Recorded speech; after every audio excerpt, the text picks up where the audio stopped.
Plusieurs lignes de la parole mènent à une seule ligne, celle de la vérité éternelle.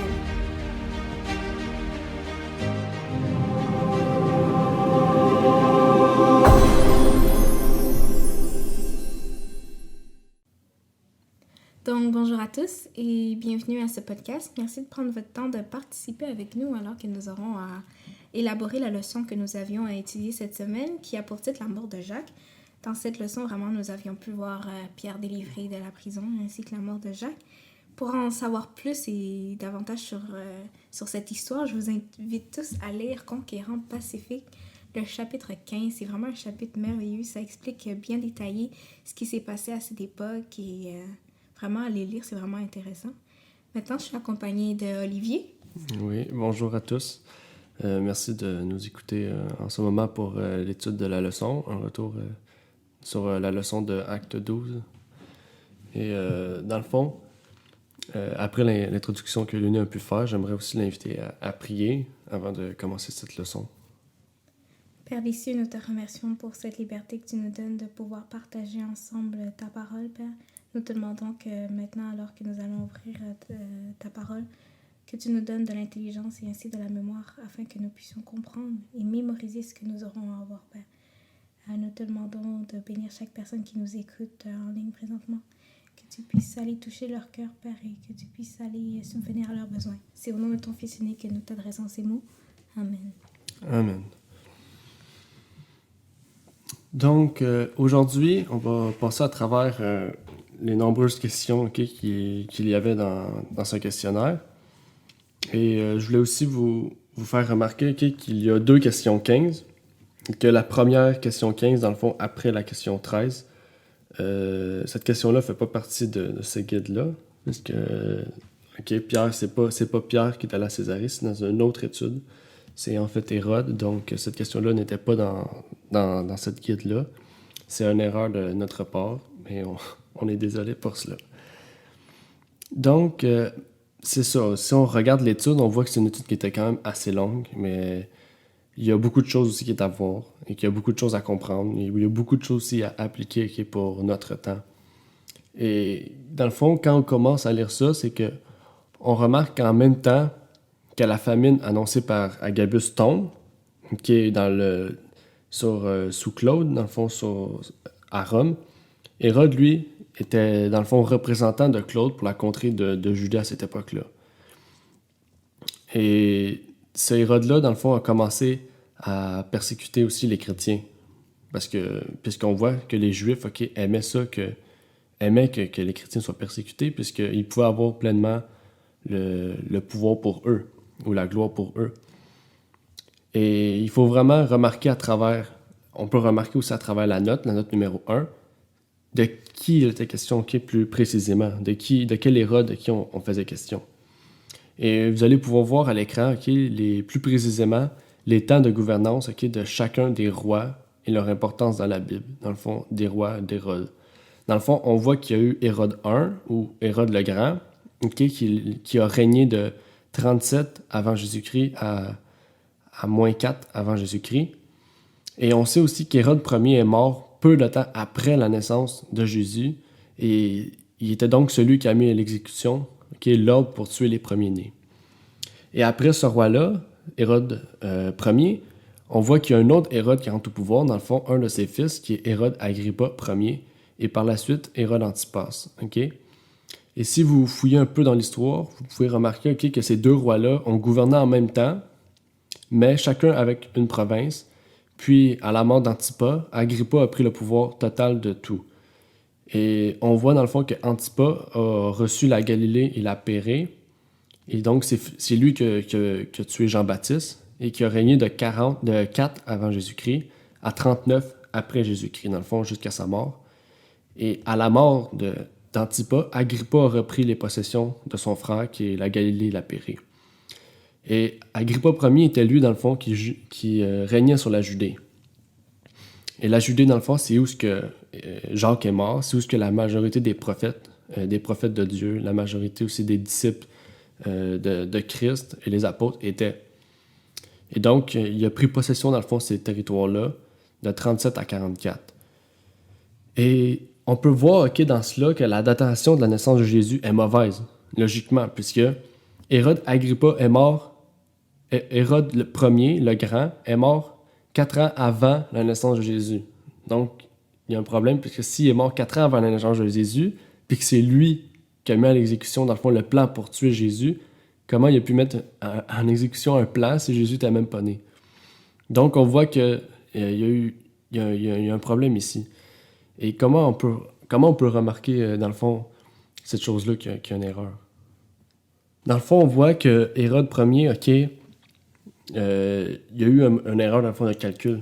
Et que Hérode Ier, dans le fond, a bien vécu à l'époque de Jésus, mais que c'est lui qui a fait la datation, qui a mal fait, dans le fond, sa chronologie du temps. Et dans le fond, on sait que c'était Denis le Petit, qui était un catholique, qui a fait la chronologie, dans le fond, de la plupart des chrétiens, puis qui a daté, dans le fond, la naissance de Jésus, mais qui n'a pas pris en compte, dans le fond, Hérode Ier. Et qu'on voit, dans le fond, qu'il y a une erreur. On ne sait pas à peu près combien de temps, mais on pourrait dire un approximatif de 4 ans minimum, qu'il y a un décalage. Et on peut voir deux choses dans ce qu'on vient de parler, moi puis Lounine. Puis qu'est-ce qu'on voit, c'est que pourquoi le royaume ne s'appelle plus Israël? On voit qu'il s'appelle la Judée, mais ça ne s'appelle plus Israël. Mais qu'est-ce qui a fait en sorte que ça ne s'appelle plus Israël? On sait que historiquement et puis bibliquement, c'est un territoire qui a souvent été pris en possession, qui a été pris en captivité. Mm-hmm. Oui, c'est ça. C'est un des points, on pourrait dire, de départ qui a fait en sorte qu'Israël soit plus Israël. Puisqu'on voit que quand un territoire se fait envahir, soit qu'il garde son nom, ou soit qu'il change de nom selon le désir, on pourrait dire, des rois. Et on remarque que le dernier roi d'Israël et de Juda sont dans la Bible. Après le dernier roi de Juda et d'Israël qui est cité dans la Bible, il n'y a plus aucun roi qui est cité. Que ce soit par rapport à la Judée ou autre, on voit que Israël a comme dernier roi Osée, selon 2 Rois 15, verset 30 et 2 Rois 17, verset 4, et que Juda, lui, eut comme dernier roi Sédécias, selon 2 Rois 24, verset 18 et 2 Chroniques 36, verset 11. Et ces 2 rois-là, dans le fond, c'est les 2 derniers rois d'Israël et de Juda. Et on voit à travers l'histoire que le royaume d'Israël et de Juda sont détruits et ne portent plus ce nom. Et c'est là qu'on se demande pourquoi ils ne portent plus ce nom. Pourquoi Israël et Juda portent plus le nom d'Israël et de Juda. Et on voit que tout au long du règne de Babylone et par la suite des Mèdes et des Perses, ce territoire est habité par un autre peuple. En Israël, dans le fond, et en Judée, sur le territoire de Juda, il y a un autre peuple qui vit à cette place-là pendant que le peuple d'Israël est en captivité. Et on estime le nombre à 12 000 habitants au moment où les exilés d'Israël retournent au pays. Dans le fond, après les années qu'ils devaient faire en Babylone et en Perse, dans le fond, ils retournent en Israël. Puis quand ils retournent en Israël, ils voient 12 000 personnes qui habitent déjà là. Et ces gens-là, et surtout ces gens-là, les gens exilés, quand ils sont retournés pour reconstruire Jérusalem, ils ont décidé d'appeler leur endroit Yehud Medinata en araméen. Mais en français, ce mot-là, ça s'appelle la Judée. Donc, on voit que après être exilés, ils ont perdu leur territoire, ils ont voulu le reprendre, et quand ils l'ont repris, ils l'ont renommé. Ils l'ont renommé en Judée. Donc, c'est là qu'on voit que, à cause qu'ils ont été exilés en Babylone et dans le fond, par la suite par les Perses, ils ont perdu leur territoire, puis en revenant, ils ont changé de nom pour l'appeler Judée. Et c'est là qu'on voit aussi, on comprend aussi qu'ils ne peuvent plus s'appeler Hébreux, parce que Israël, ceux qui vivaient en Israël étaient des Hébreux. Mais ceux qui vivent en Judée, c'est des Judéens ou les Juifs qu'on appelle aujourd'hui. Donc, on voit qu'il y a vraiment un changement. C'est là qu'on voit qu'il y a un gros changement. Et c'est par la suite aussi, à ce moment-là, c'est pas depuis le début de Moïse et tout ça, mais c'est vraiment à partir de ce moment-là où que ça s'appelle la Judée, que les Juifs ont changé vraiment on pourrait dire de cap, de point de vue, et que Dieu ne serait plus jamais dans le temple physiquement. C'est à partir de ce moment-là que Dieu ne serait plus dans le temple. Puisque Dieu, on sait qu'il était dans le premier sanctuaire, qui était mobile, qui était dans le temple de Salomon, mais il n'était plus dans le deuxième temple après la reconstruction faite par Xerxès. Et on peut se demander, dans le fond, c'est qui était là? C'est qui les 12 000 qui étaient présents à ce moment-là? Les gens qui étaient présents, on les appelait les Samaritains. Oui. Oui. Est-ce que tu peux approfondir ce point-là ou pour vraiment savoir qui sont les Samaritains? Si on a des exemples bibliques de Samaritains. Des exemples bibliques de Samaritains?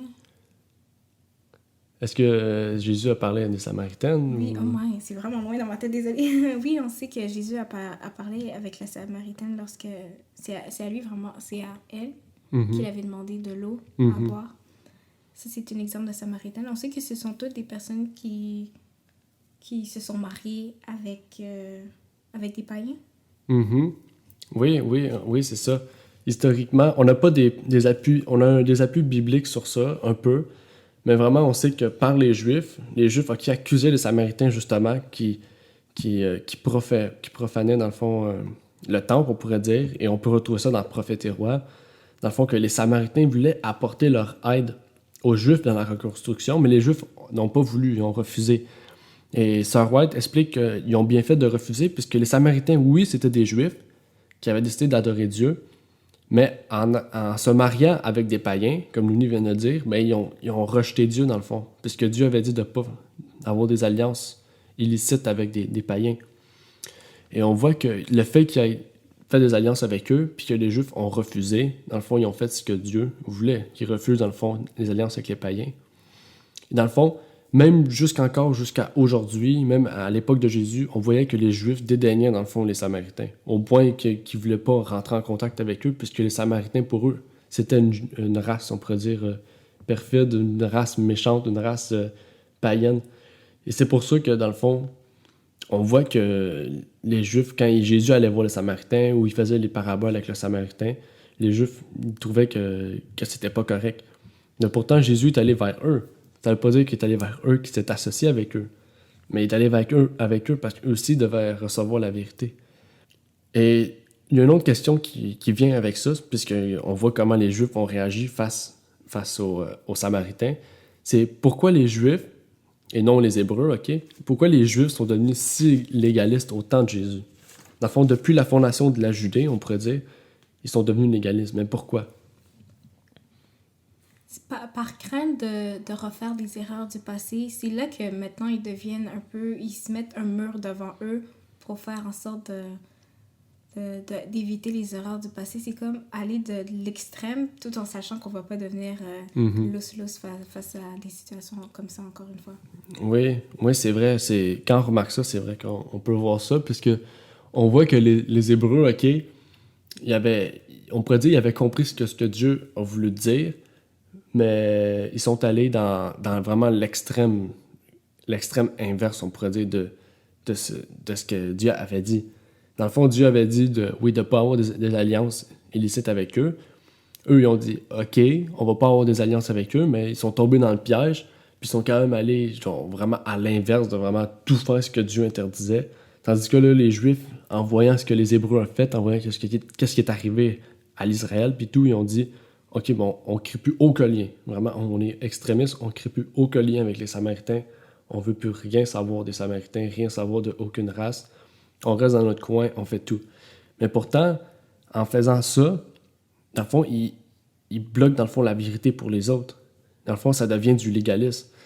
Et c'est là qu'on voit que les adventistes peuvent atteindre la même chose. Les adventistes, autant dans la vérité présente que nominale, ils peuvent faire la même chose en restant dans leurs églises, en évangélisant pas, dans le fond, dans les rues ou autres, en restant dans leurs églises, en voulant, dans le fond, pas aller plus loin, pas aller vers les gens. Dans le fond, ça met un mur comme ça.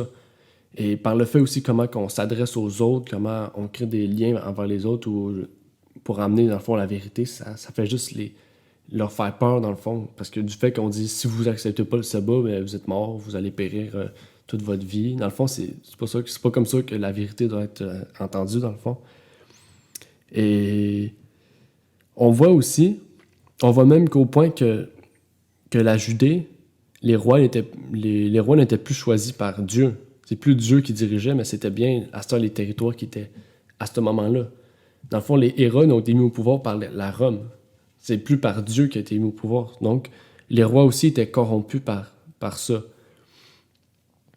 Et on voit aussi, si maintenant on peut aller à la deuxième question, on voit que Jacques, fils de Zébédée, un des 12 apôtres et frère de Jean, dans le fond, il s'est fait, on pourrait dire, il s'est fait tuer par Hérode, il a été mis à mort par Hérode. Et on voit aussi que c'est, dans le fond, un des 12 est le frère de Jean, selon Marc 3, verset 17, qui dit « Jacques, fils de Zébédée, et Jean, frère de Jacques, auquel il donna le nom de Boanerges, qui signifie fils du tonnerre. » Et celui que l'on nomme au verset 17 n'est pas le même Jacques, logiquement. Puisque si on voit dans Acte 12, verset 17, c'est pas le même Jacques. Et au début, en lisant le texte, j'ai cru que c'était le même Jacques et je trouvais ça bizarre qu'il soit présent. Je me suis dit, pourquoi Jacques est encore présent s'il est mort? Il est revenu à la vie, mais en avançant dans la leçon, j'ai compris que c'était pas le même Jacques. Et en faisant des liens, j'ai vu que c'était vraiment pas le même Jacques. Et justement, l'autre Jacques qu'on voit à la fin, au verset 17, dans le fond, c'est le Jacques qui est cité dans Acte 1, verset 13, qui dit « Quand ils furent arrivés, ils montèrent dans la chambre haute, où ils se tenaient d'ordinaire, c'était Pierre, Jean, Jacques, fils de Zébédée, André, Philippe, Thomas, Barthélemy, Matthieu, Jacques, l'autre Jacques, fils d'Alphée, Simon le Zélote et Jude, fils de Jacques. » Donc, on voit qu'il y avait les deux Jacques présents et ils sont encore cités ici dans Acte 12. Et Hérode, dans le fond, a continué à faire cela. Pourquoi? Pourquoi il continue à faire cela? Parce que les Juifs aimaient ça. Puisque les Juifs aimaient que les chrétiens soient persécutés, Hérode continue de les persécuter pour acheter les Juifs d'une certaine manière. Et dans le fond, il a fait arrêter Pierre une seconde fois, voulant avoir la faveur des Juifs et ainsi avoir le pouvoir et les honneurs et continuer à persécuter les chrétiens. Et on peut voir une chose importante pour notre époque. Ici, il y a une comparaison à faire pour notre époque. Que feront les gouvernements pour avoir la faveur et les honneurs du peuple quand le peuple du reste sera persécuté? Tout en sachant qu'il n'y a rien de nouveau sous le soleil et que l'histoire se répète, c'est avec des lois, des décrets de tels qu'ils arriveront, dans le fond, à leur but, à leur objectif social, politique, économique, whatever. Oui, c'est ça, effectivement. On voit que, vu que les gens voudront aussi nous persécuter, en pensant à cause des dirigeants, en pensant que ce sera notre faute que la terre va si mal, dans le fond, les gens voudront avoir notre mort. Pourquoi? Pour que leur peau soit en vie, pour qu'ils puissent rester en vie. Et donc, les gouvernements mettront un décret pour plaire à qui? Pour plaire aux gens. Et Hérode a fait la même chose. En faisant arrêter Pierre, en faisant tuer des chrétiens et tout, la peine de mort était légale à cette époque-là. Aujourd'hui, non. Mais ils vont la remettre. Pourquoi? Pour plaire aux gens, pour plaire au peuple. Et ça fera en sorte que on va être tué, on va être persécuté pour rien. OK? Enfin, on va avoir été persécutés pour aucune raison, mais pourtant, Dieu a remis sa main sur son peuple à cette époque-là. À cette époque-là, Dieu mettra sa main sur nous. Comme Dieu a mis sa main sur Pierre, puisqu'il a été délivré. Sur Jacques, puisqu'il a été mort, mais il va avoir la vie éternelle. Pour toutes les autres personnes qui ont été persécutées à cette époque-là. Et si on continue, on voit que Hérode, il fait arrêter Pierre, mais il a pas mis 2 gardes, il n'a pas mis 3 gardes, 4 gardes, non, il a mis 16 gardes, OK? Il a mis 4 escouades de 4 soldats, et il a mis 16 gardes pour un seul homme, OK? Et là, on peut voir, que peut-être que Pierre avait peur, peut-être qu'Hérode avait peur que Pierre s'enfuit, mais de quelle manière il pensait que Pierre allait s'enfuir? Puisqu'il a peut-être vu que Pierre s'enfuit une fois, mais il ne s'est pas enfui en tuant les gardes, en maltraitant les gardes. Pierre n'avait même pas touché aux gardes. Jean aussi n'avait pas touché aux gardes. Donc, en mettant 16 gardes, peut-être qu'il pensait que Pierre allait les battre. Puis en mettant 16, peut-être que Pierre a dit « Ah, mais cette fois-ci, je ne vais pas les toucher. » Mais pourtant, Pierre n'a jamais touché un garde. C'est Dieu qui le délivrait à chaque fois. Et on voit même que Hérode a tellement été poussé par le fait de la peur qu'il a mis 2 gardes attachés avec Pierre. Comme ça, si Pierre s'enfuit, mais les deux vont pouvoir se réveiller pour s'enfuir, pour l'attraper. Et il voulait l'exposer, dans le fond, après la Pâque, devant le peuple. Et on voit qu'Hérode croyait que Pierre avait une force physique. Il pensait que Pierre avait une force physique pour échapper à deux hommes. Donc, il en a mis 16. Mais pourtant, non. C'est Dieu qui a tout fait cela. Et Hérode, était prévoyant, car à chaque fois qu'un disciple fut prisonnier, il était libéré. Mais cette fois-ci, il ne voulait pas que Pierre s'enfuit. Il ne voulait pas que Pierre s'enfuit. Il voulait vraiment que Pierre soit arrêté, mis à mort. Et la servante du Seigneur nous décrit dans Conquérant Pacifique à la page 109, la cellule où l'apôtre avait été enfermé était taillée dans le roc, et les portes étaient garnies de barres et de solides verrous. Les gardiens seraient tenus pour responsables à camp d'évasion. Dans le fond, on voit que les gardiens, on pourrait dire qu'ils ont entretenu un mandat, dans le fond, que si Pierre s'enfuit, ben c'est de leur faute. Et les gardiens, dans le fond, ont signé, puisqu'ils étaient 16, donc c'est impossible que Pierre s'enfuit. Mais toutes ces précautions, verrous, les barres, les gardes, qui rendaient humainement impossible la délivrance de Pierre, devaient faire ressortir d'une façon éclatante le triomphe de Dieu. Donc, Hérode, à travers les multiples, on pourrait dire les multiples évasions des disciples par les anges, n'a toujours pas compris que c'est Dieu qui était derrière cela et que si Dieu le veut, Pierre va être délivré. Dieu n'a pas peur de verrous, n'a pas peur de barres, de gardes, n'a pas peur d'Hérode. Dieu, c'est Dieu qui a créé justement tous ces hommes-là, qui ont pu créer ce matériel-là pour enfermer des gens.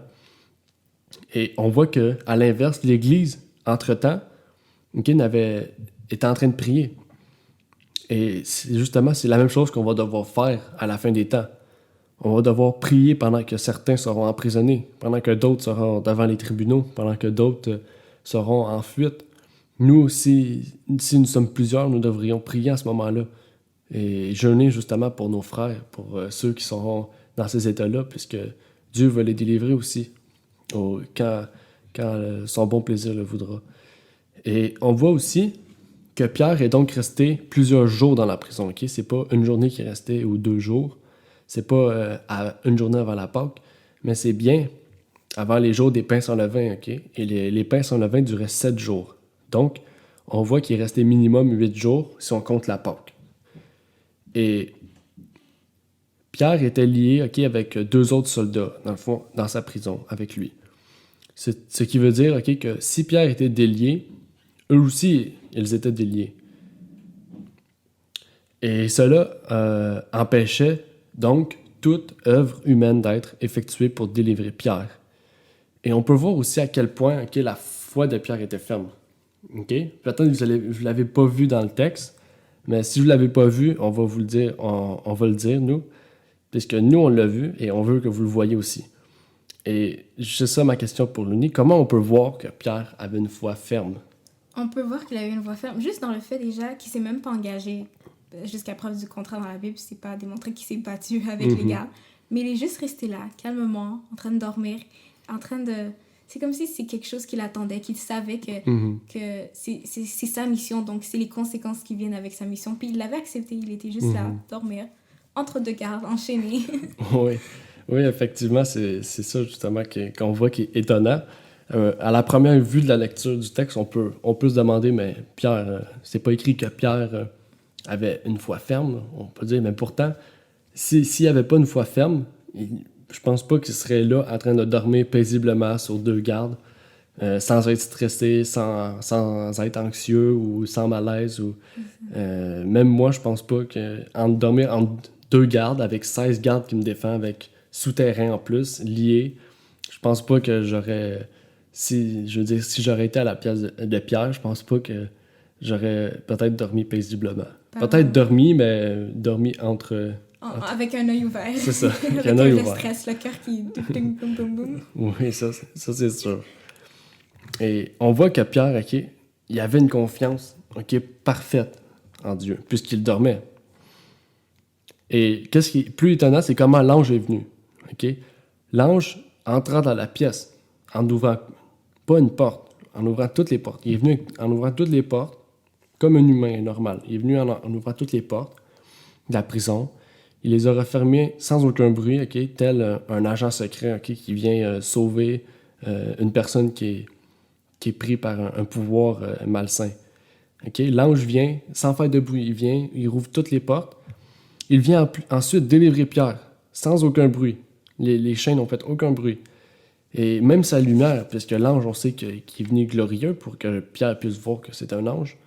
Pierre, aucun des gardes qui étaient là a vu la lumière qui était glorieuse là. Seulement Pierre a pu se réveiller. Même Pierre n'était pas réveillé à quel point il dormait. C'est l'ange qui a dû lui toucher l'épaule pour lui dire hey, lève-toi, lève-toi, je m'en viens te chercher. Et l'ange lui dit de le suivre promptement. Donc, Pierre se lève d'un coup, tout en le suivant pour sortir de la prison. Pourtant, à travers cela, on voit que Pierre croit qu'il est dans un songe ou une vision. Pierre, il pense pas que c'est vrai. Il pense que peut-être que Dieu lui a envoyé un plan pour s'évader ou quelque chose, mais il pense qu'il est vraiment dans un songe ou une vision. Et pourtant, c'était bien la réalité. Il dut traverser 3 grosses portes d'enfer de plusieurs mètres de haut. Pourtant, l'ange les ouvrit. Okay? Sans les toucher. Il les ouvrit sans faire de bruit. Il les referma sans faire de bruit. Et par la suite, quand Pierre est arrivé dans la rue, dans le fond, où il savait son chemin, l'ange le quitte. Et là, il vit qu'il n'était plus en vision ou en songe, mais il a vu qu'il était dans la réalité, puisqu'il pouvait bouger, il pouvait marcher et tout, dans le noir. Et on voit que, dans le fond, l'ange a fait le travail, dans le fond, le travail que Pierre n'était pas capable de faire. Pierre n'était pas capable de s'évader. Donc, l'ange le fait évader, on pourrait dire, de prison. Mais après, Pierre est capable d'aller voir les gens, il est capable d'aller voir Marie, il est capable d'aller voir les disciples par lui-même, mais il n'y a pas besoin d'un ange pour aller voir les disciples. Donc, Dieu, dans le fond, l'a aidé. Il l'a aidé dans la partie qui était impossible pour l'humain. Et c'est la même chose pour nous. Si nous devons subir une épreuve, Dieu interviendra quand il devra intervenir. Quand il verra que le besoin ou que l'impuissance d'un homme se montrera, Dieu interviendra pour nous. Okay? Et c'est pas par notre propre force qu'on va devoir passer à travers l'impossible, mais c'est par la force de Dieu qu'on devra passer à travers l'impossible. Et nous aurons peut-être aussi à passer à travers les choses que Pierre a subies et recevoir aussi l'aide d'un ange, on ne sait pas. Peut-être qu'un ange aussi viendra nous aider pour sortir de prison ou pour les tribunaux ou autres. Et on voit que la première maison où il est allé, c'est vers la maison de Marie. Okay? Et Marie, c'était la sœur de Barnabas, selon Colossiens 4, verset 10, qui dit « Aristarque, mon compagnon de captivité, vous salue ainsi que Marc, le cousin de Barnabas, au sujet duquel vous avez reçu des ordres. S'il va chez vous, accueillez-le. » Jean est donc le cousin de Barnabas. Jean, je dis Jean parce que dans certaines versions, c'est Jean-Marc et Jean. Et dans le verset d'Actes, on voit qu'il y a Jean-Marc. Donc, c'est la même personne. Et Jean-Marc, c'était, dans le fond, Jean-Marc, c'était le frère de Marie. Et que, dans le fond, Jean-Marc était le cousin de Barnabas. Donc, on voit qu'il y a un lien de parenté. Et on dit aussi que peut-être, ça serait lui qui aurait écrit l'Évangile selon saint Marc. Donc, on ne le sait pas, mais on sait que Marc, c'est son nom grec, et que Jean, c'est son nom, dans le fond, en langue hébraïque. Dans le fond, c'est son nom juif, on pourrait dire. Et étant donc au moment où Pierre arriva, en train de prier, dans le fond, où il arrive à la maison où les gens priaient pour lui, il y a une sœur qui arrive devant la porte. Il y a une sœur du nom de Rhode, ou Rose, selon la version, et qui est donc, elle n'a pas ouvert la porte, elle a juste écouté. Et elle a reconnu la voix de Pierre. Et ici, j'avais une question par rapport justement à ça. C'est écrit que c'est une servante. Et donc, si on prend le terme servante, ça veut dire paidiskei. Et ce mot-là a une définition, c'est soit que ça représente une jeune fille ou une demoiselle, soit que ça représente une esclave ou une servante. Ou une servante qui était chargée de la porte. Dans le fond, c'est ça. C'est soit une demoiselle ou une jeune fille, ou un esclave, ou une servante qui était chargée de la porte, selon le Webster Strong Concordance. Mais ici, c'était quoi son statut? Dans le fond, on pourrait dire son statut social ici, C'est parce que la Bible n'en parle pas, mais pourtant, servante, on voit qu'il y a seulement 3 utilisations. Donc, c'était quoi son statut? C'est ça, c'était quand même curieux de savoir c'était qui vraiment Rod. C'est la seule fois que son nom, est mentionné dans la Bible. Donc, quant à son statut, si on y va selon l'ordre des choses, ça m'étonnerait qu'elle soit esclave. On pourrait juste seulement par la logique croire qu'elle s'occupait de la porte. Oui, c'est ça. Pendant que les disciples, eux, étaient en prière.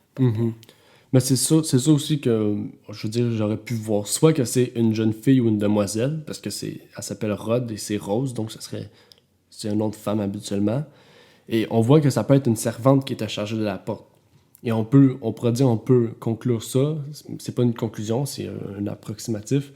On pourrait voir que c'est ça, puisque c'est elle, la première, qui s'est levée pour aller voir c'est qui à la porte. Donc, ça serait une servante chargée de la porte.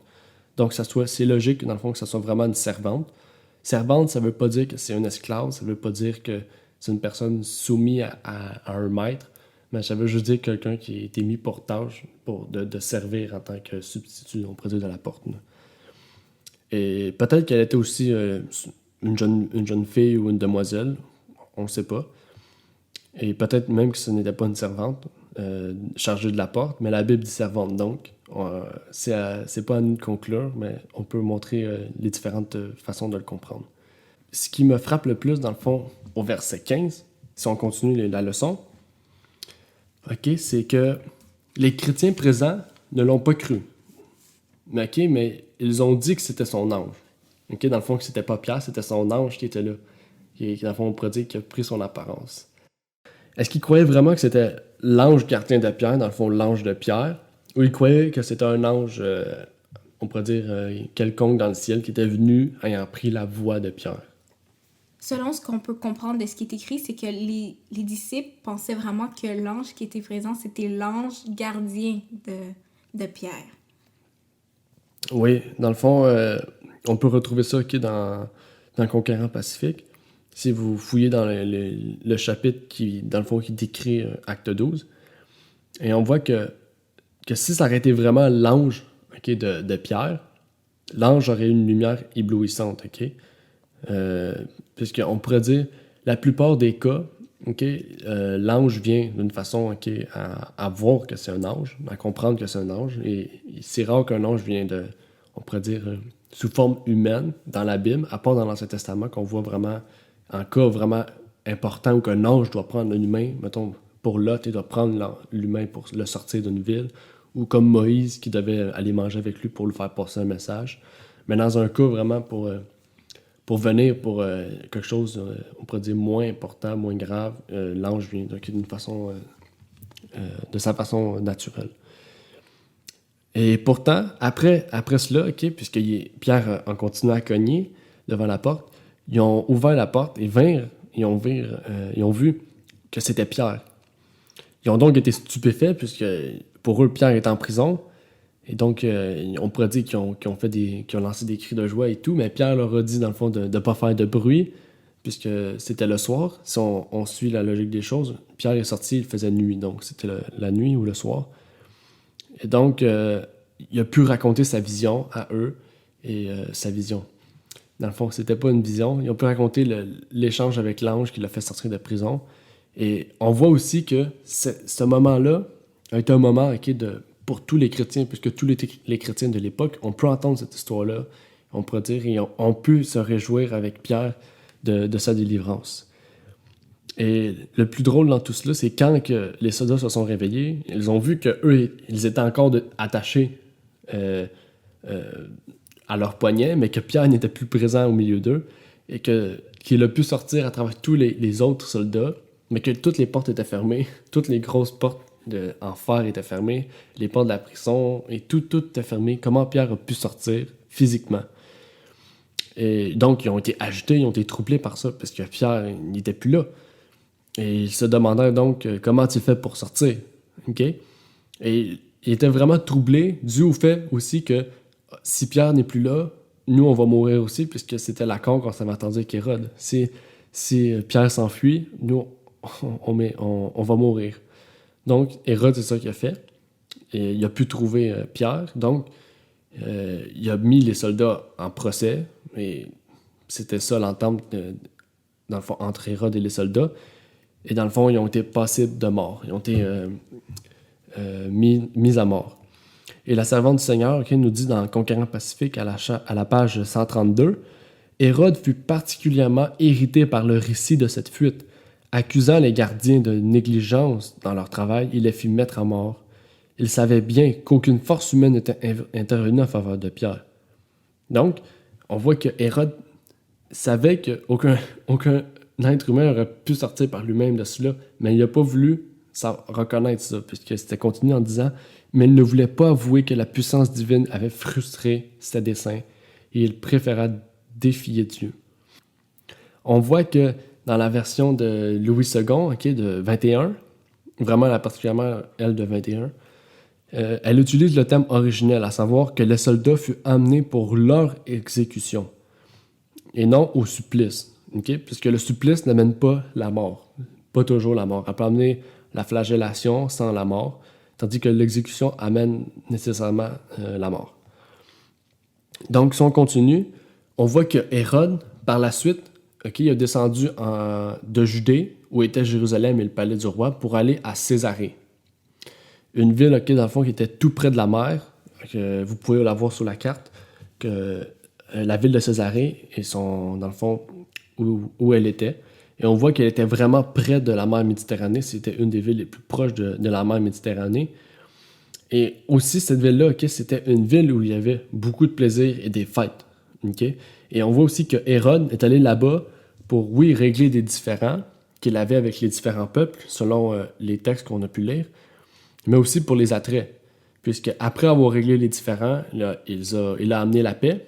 Donc, il s'est attiré l'admiration et la faveur du peuple. Et il a été aussi avec ses plus beaux vêtements. Donc, il a voulu se montrer, on pourrait dire, en public. Et il a eu l'admiration du peuple. Et ils l'ont considéré aussi par la suite comme un dieu. Et c'est là que le plus gros problème qu'on voit dans l'histoire d'Hérode. Il apporta, oui, la paix au royaume. Tous les peuples buvaient, ils ont eu du plaisir et ils ont rendu gloire à Hérode.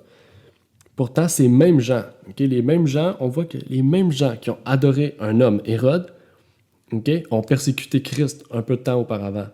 Donc, les mêmes gens qui disaient « Ah, vous adorez un homme du nom de Jésus, qui était en fait le roi du ciel », ben, ils ont adoré vraiment un homme qui glorifiait, pourtant qui était vraiment un simple homme.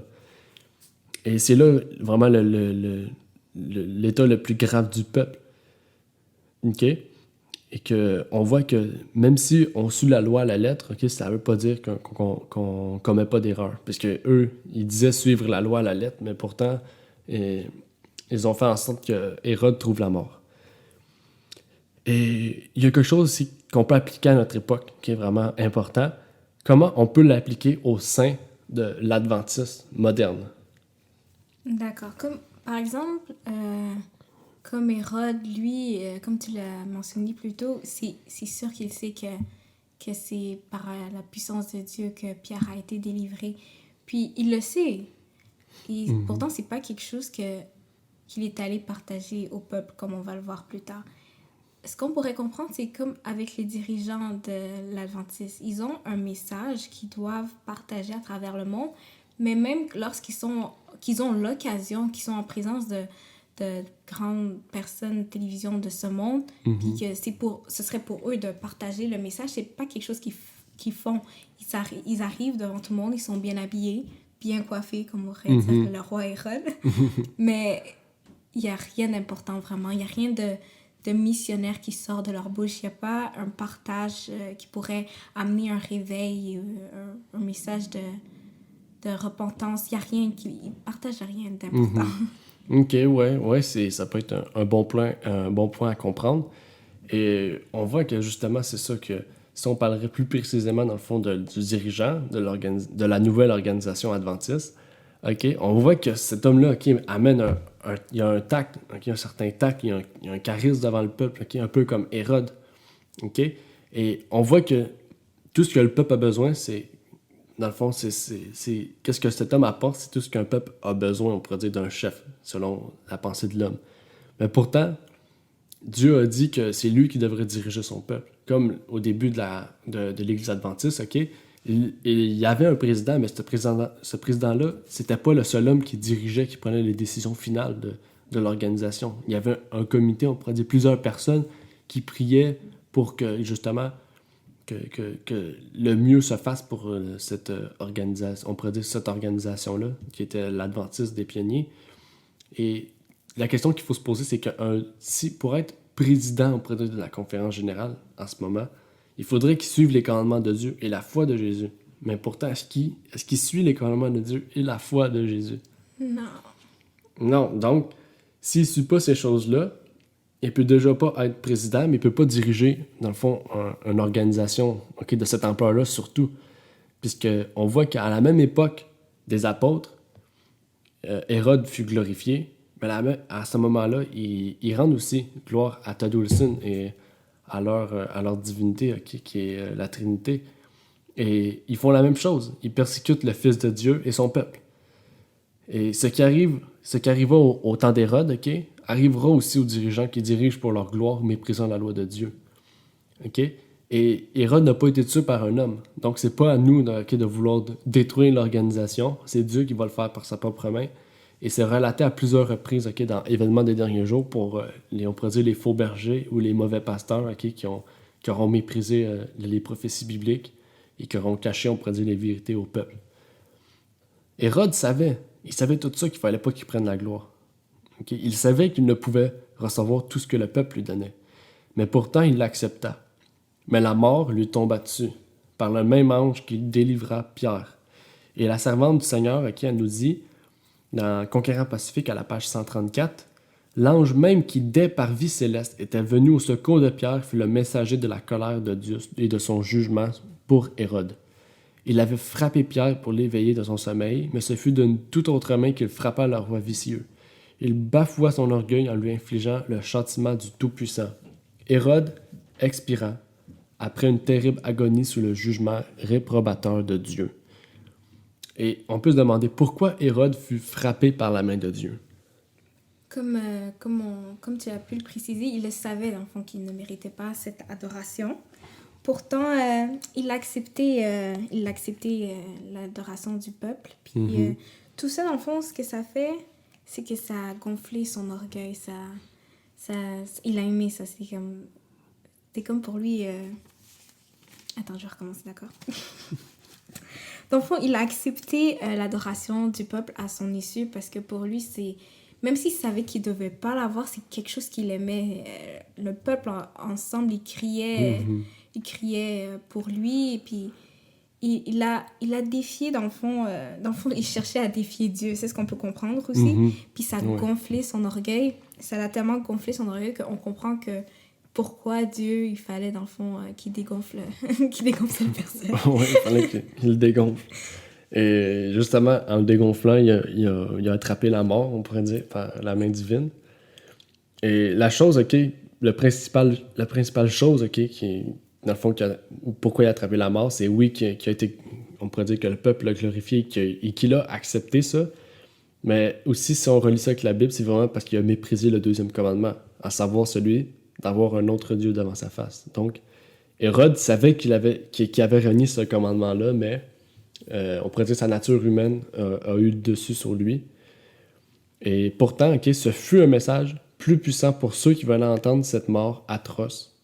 Et Pierre aussi, qui fut sorti par la main divine, et la main divine frappa le roi. Donc, on voit que Dieu, on pourrait dire, a eu un double succès, puisqu'il a délivré Pierre de la main du roi, puis après, il a, on pourrait dire, tué Hérode à cause justement de ça. Et ces deux choses-là, dans le fond, ont pu rendre le christianisme plus puissant et que plusieurs personnes acceptent, dans le fond, le christianisme. Et c'est ça qu'on voit aussi, au verset 24, que plusieurs se sont convertis suite à ces deux choses-là. Et on peut voir que le livre des Actes est un livre avec des guérisons, oui, mais avec des délivrances merveilleuses, mais il y a aussi des châtiments qui démontrent que Dieu est juste. Juste pour son peuple. Dieu est un Dieu d'amour, Oui, il peut sauver, on pourrait dire, Pierre de la mort, mais il peut aussi infliger la mort pour ceux qui désobéissent à ses commandements, que ce soit pour Hérode, que ce soit pour les 2 autres personnes qui ont, on pourrait dire, menti au Saint-Esprit. Il y en aurait d'autres, mais pour l'instant, c'est les 2 seuls qu'on a pu voir à travers le livre des Actes. Et je sais qu'à travers le livre des Actes, on va pouvoir en voir davantage justement de délivrance merveilleuse, de guérison et de châtiment, qui démontrent que Dieu, oui, Dieu inflige le mal, il inflige le bien, mais c'est parce qu'il est juste et que dans le fond, c'est un Dieu d'amour qui est juste envers n'importe quelle personne. Et c'est sur ça, dans le fond, qu'on va terminer la leçon. Et, Léonie, tu voulais rajouter un point, vas-y. Oui, dans le fond, tout ce que j'avais à dire vraiment, c'est à travers cette histoire, c'est un exemple pour nous, que ce soit négatif ou positif, on doit comprendre et apprendre de ce qui s'est passé dans le temps de Pierre. Pierre est un exemple pour nous dans le fait que sa foi a été inébranlable dans le moment où sa vie était le plus bas. Pour lui, c'est comme s'il avait déjà accepté la mort, mais c'était la mort c'était la mort qu'il avait acceptée pour le nom de Jésus.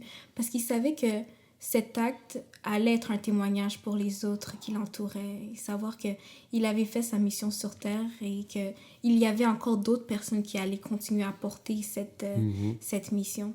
Et Hérode aussi, c'est un exemple pour nous, mais c'est un exemple pour nous à ne pas faire. Dans tout ce que nous faisons, que ce soit positif ou négatif, on doit avoir tendance à toujours dire gloire à Dieu. C'est pas grâce à moi, grâce à un tel, mais toujours remettre Dieu en avant. Que, par exemple, passer un examen, gloire à Dieu. C'est pas ma connaissance qui a fait en sorte. C'est pas le fait que j'ai étudié, mais c'est le fait que Dieu m'a donné l'intelligence, que j'ai pu arriver à terminer cet examen. Donc, tout ce que nous faisons dans notre vie doit être gloire à Dieu. Et ceci, on doit pouvoir le montrer même avec les gens qui sont des non-chrétiens dans notre vie.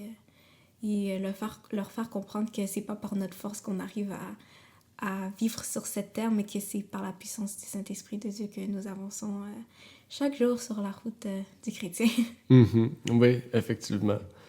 Et dans le fond, avant de terminer, j'aimerais faire une courte prière pour ce qu'on a pu parler aujourd'hui.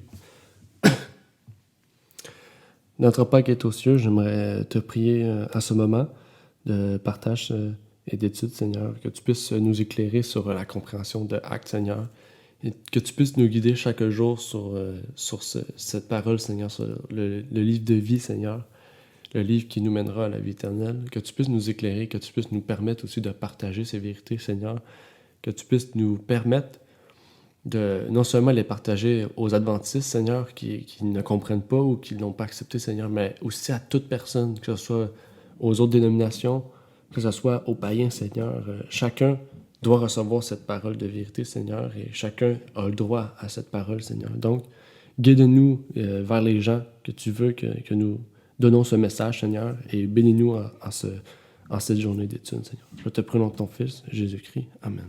Amen. Merci d'avoir écouté cette vidéo. Pour plus de contenu, abonnez-vous sur notre site Internet.